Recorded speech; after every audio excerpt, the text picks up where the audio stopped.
दोस्तों, आपने कभी ना कभी अंतिम संस्कार शब्द तो अवश्य ही सुना होगा। सवाल ये पैदा होता है कि आखिर देह को अग्नि देने को ही अंतिम संस्कार क्यों कहा जाता है। दोस्तों, हिंदू मान्यताओं के अनुसार मनुष्य के 16 संस्कार बताए गए हैं, जिनमें से 16वें संस्कार को ही अंतिम संस्कार कहा जाता है। इनके बारे में वैसे तो कई जगह बताया गया है, किंतु विस्तार से इसकी जानकारी हमें गरुड़ पुराण से मिलती है, जिसमें यह भी बताया गया है कि मृत्यु के बाद घर में चूल्हा क्यों नहीं जलता, इसके पीछे क्या कारण है। आज की वीडियो में हम आपको यही बताने जा रहे हैं। गरुड़ पुराण में बहुत सी चीजों के बारे में बताया गया। सनातन धर्म में जब किसी मनुष्य की मृत्यु हो जाती है तो उस घर में गरुड़ पुराण का पाठ किया जाता है और साथ ही घर में चूल्हा नहीं जलाया जाता, अपितु भोजन की व्यवस्था या तो पड़ोसी के यहाँ से की जाती है या फिर रिश्तेदारों के यहाँ से की जाती है। तो दोस्तों, आइए इसे विस्तार से जानते हैं कि आखिरकार ऐसा क्यों होता है।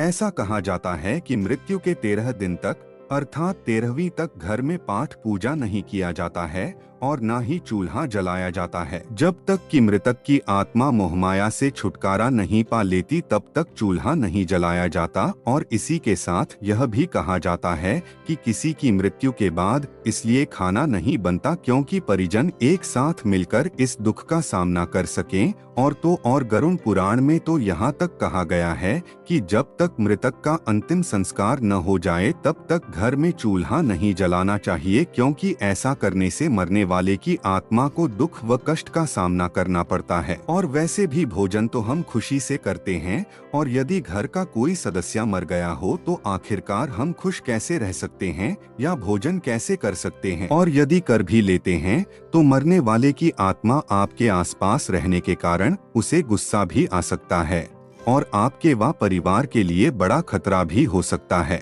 इसीलिए ऐसे खतरों से बचने के लिए चूल्हा जलाना मना किया गया है। मृतक को दिया जाता है पिंडदान। इसी के साथ देखें तो मृतक के शरीर की तुलना देवताओं से की गई है, तो इसलिए उनका सम्मान तभी होगा जब आप उनकी पूरी पूजा विधि विधान के साथ करते हैं। ऐसे में आप ऐसा किए बिना भोजन कैसे कर सकते हैं। और इसी के साथ यदि हम इसके वैज्ञानिक पक्ष से देखते हैं तो हम पाते हैं कि विज्ञान में भी कहा जाता है कि मृत्यु के बाद उल्टी क्रिया शुरू हो जाती है, मतलब कि मृत शरीर के सारे तत्व आपस में क्रिया करके बैक्टीरिया उत्पन्न करने लगते हैं, जिससे वो पूरे घर के अंदर वातावरण में घुल मिल जाते हैं। और यदि हम घर में खाना पकाएंगे तो वो भी उसी में मिल जाएंगे। और क्या आपको पता है कि कुछ दशाओं में अंतिम संस्कार को भी टाल दिया जाता है? यदि नहीं तो आइए जानते हैं। पहला, यदि शाम का समय हो जाता है तो अंतिम संस्कार को टाल दिया जाता है और सारी रात किसी एक व्यक्ति को उसके साथ रहना होता है। और यदि रात में ही अंतिम संस्कार कर दिया जाता तो इससे पूरी संभावना होती है कि उस मृतक की आत्मा नरक में ही जाएगी और फिर वो ऐसी आत्माएं असुर, दानव, पिशाच आदि बनती हैं। तो इसीलिए उसका अंतिम संस्कार अगले दिन अर्थात दिन में ही किया जाता है।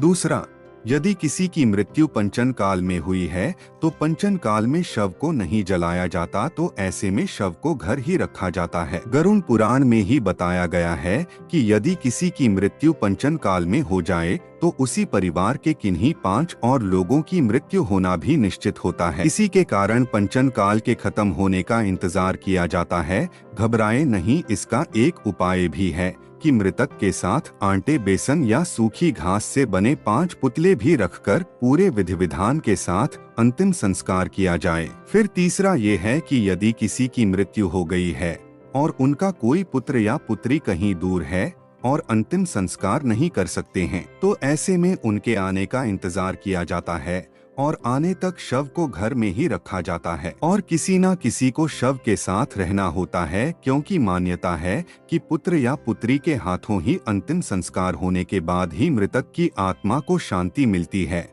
और यदि ऐसा नहीं होता है तो उसकी आत्मा को मुक्ति नहीं मिलती और वो भटकती रहती है। शव को इसलिए भी अकेला नहीं छोड़ा जाता है कि कहीं कोई जानवर या पक्षी आदि शव को आकर खाने न लगे। इतना ही नहीं, उसके आसपास भटक रही आत्माएं भी उसमें प्रवेश पा सकती हैं, जो खतरनाक हो सकता है। तो दोस्तों, इसी के साथ हम लेते हैं विदा और आप इस वीडियो को लाइक, शेयर व चैनल को सब्सक्राइब करना ना भूले। धन्यवाद।